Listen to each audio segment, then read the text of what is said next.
তো বন্ধুরা চলে আসলাম আমি আমার কম্পিউটার স্ক্রিনে। তো এখান থেকে আমি আমার কম্পিউটারে থাকা ক্যাপকাটটা ওপেন করে নেব।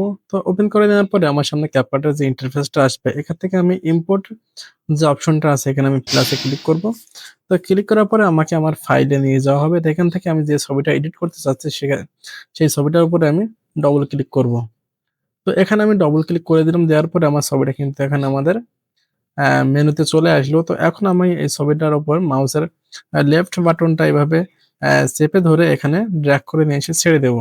তো ছেড়ে দেওয়ার সাথে সাথে দেখেন আমাদের ছবিটা কিন্তু ফ্রেমের ভেতরে চলে আসছে। তো এখন আমাকে ছবিটা এডিট করতে হবে। তো এখানে দেখেন আমার ছবির যে লেয়ারটা সেটা কিন্তু একটা 5 সেকেন্ডের ভিডিও আকৃতি আছে। তো আমি এটাকে কেটে একটু ছোট করে নিব, হ্যাঁ, যাতে আমার এডিট করতে অনেক সুবিধা হয় এবং টাইমটা কম লাগে। তো এখানে দেখেন আমার লেয়ারটা আমি ছোট করে নিলাম। তো আমায় এই ফার্স্ট লেয়ারের উপরে আমার মাউসের কার্সারটা নিয়ে আসবো। নিয়ে আসার পরে আমি এখান থেকে কিবোর্ড থেকে কন্ট্রোল সি প্রেস করব এবং কন্ট্রোল ভি। তো আমি এটাকে কপি করে একটা ডুপ্লিকেট লেয়ার তৈরি করে নিলাম। তো এখানে দেখেন আমার ২ টা লেয়ার। উপরে যে ফার্স্ট লেয়ারটা আছে তার উপরে আমি ক্লিক করব। ক্লিক করার পরে এখান থেকে দেখেন রাইট সাইডে বেসিক আছে। বেসিকের পরে রিমুভ বিজি যে অপশনটা আছে এখান থেকে আমরা অটো রিমুভাল এ ক্লিক করে দেব।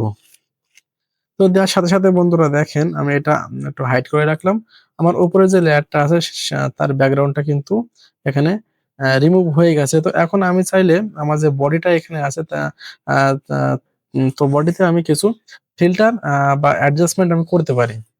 তো আমি এখানে আমার বডিতে কালার করার জন্য, আমার ছবিটা একটু সুন্দর করার জন্য আমি এখান থেকে লেফট সাইডে যে উপরে দেখেন ফিল্টার নামে একটা অপশন আছে, দেখেন ফিল্টারে চলে যাব।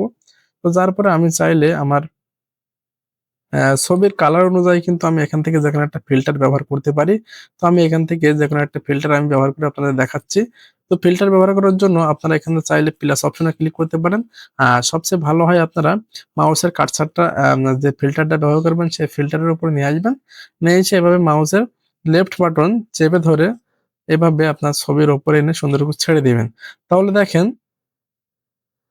আপনার আ ছবিতে আপনার রং কিন্তু এখানে পরিবর্তন হয়ে যাবে। তো আপনার ছবিতে যে ফিল্টারটা ভালো লাগবে সেই ফিল্টারটা আপনি অবশ্যই ব্যবহার করতে পারেন। আর যদি আপনি নিজে থেকে আপনার ছবির কালার গুলো চেঞ্জ করতে পারেন, তাহলে সেটা আরো ভালো। তো সেটা করার জন্য এখানে দেখেন রাইট সাইডে ভিডিও অ্যানিমেশন ট্র্যাকিং এর পরে অ্যাডজাস্ট বলে একটা অপশন আছে। এখানে আপনারা ক্লিক করবেন। ক্লিক করার পরে বেসিক এর পাশে দেখেন HSL একটা অপশন থাকবে। তো এখানে ক্লিক করবেন। তো এখানে ক্লিক করার পর দেখেন অনেক রকম আপনার কালার এখানে পেয়ে যাবেন।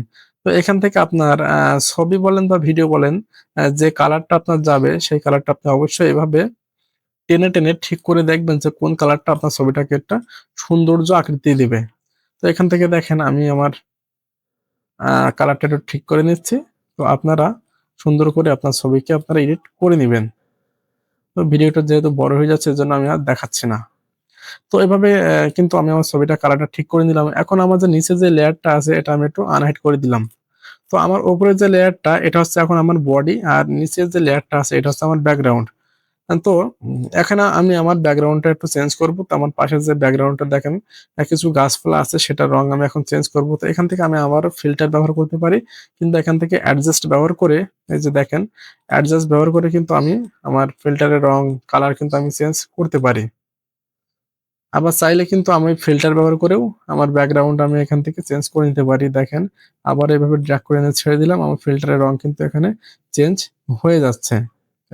তো আমার ফিল্টার ব্যবহার করা শেষ হলে এখন আ আমি আমার যে ব্যাকগ্রাউন্ডটা আছে, যে আমার যে ২ টা লেয়ার আছে, ফার্স্ট লেয়ার এবং সেকেন্ড লেয়ার, তার ২ টা কালার কিন্তু আমি আমার মতো করে সুন্দর করে নিয়েছি।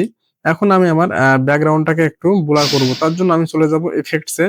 তো এখান থেকে ইফেক্টস এ ক্লিক করব। তো এখানে ক্লিক করার পরে এখানে দেখবেন কয়েকটা অপশন আসবে যে ভিডিও ইফেক্টস এর ভিতরে ট্রেন্ডিং, নিউ ইয়ার, ক্লাসিক। তো আমরা ক্লাসিক এ ক্লিক করে দেব। দেওয়ার পরে দেখবেন আমাদের এখানে হ্যালো বলার অপশন নামে একটা অপশন দিবে। তো এটা মানে মাউসের লেফট বাটন চেপে ধরে এভাবে সুন্দর করে আমাদের সেকেন্ড যে লেয়ারটা আছে নিচে, এই লেয়ারের উপর আমরা ছেড়ে দেবো। এবং সাথে, সাথে দেখুন আমাদের ব্যাকগ্রাউন্ডটা কিন্তু এখানে চেঞ্জ হয়ে গেছে। তো এখানে দেখেন ২ টা অপশন দিয়েছে থেকে এখান থেকে আমরা আরেকটু ভালো করে এডিট করে নিতে পারি। তো এখান থেকে স্পিডটা আমরা একদম 0 তে করে দেব। আর এখান থেকে স্ট্রেংথ যেটা আছে সেটা আমরা সুন্দর করে এভাবে ১০০ তে দিতে পারি, কিংবা এখান থেকে ৯০ কিংবা ৮০ ভেতরে রাখতে পারি। তো আমি এখান থেকে এটা ১০০ করে দিলাম, এখান থেকে 0 করে দিলাম। তো এখন দেখেন বন্ধুরা আমার ছবিটা কিন্তু আগের থেকে অনেক সুন্দর হয়েছে। তো আপনারা চাইলে কিন্তু এভাবে সুন্দর করে আপনাদের ছবিটা এডিট করে নিতে পারেন। তো এখন আম এডিট শেষে আমরা এটাকে এক্সপোর্ট করব। তো এখানে এক্সপোর্ট অপশনে ক্লিক করে কিন্তু দেখেন এখানে এক্সপোর্ট দিচ্ছে না। কারণ হচ্ছে আমরা যে ফিল্টার বা ইফেক্টস গুলো ব্যবহার করেছি সেগুলো কিন্তু সবগুলোই প্রিমিয়াম ছিল। সেগুলো কিন্তু আমরা ফ্রিতে ব্যবহার করতে পারি না।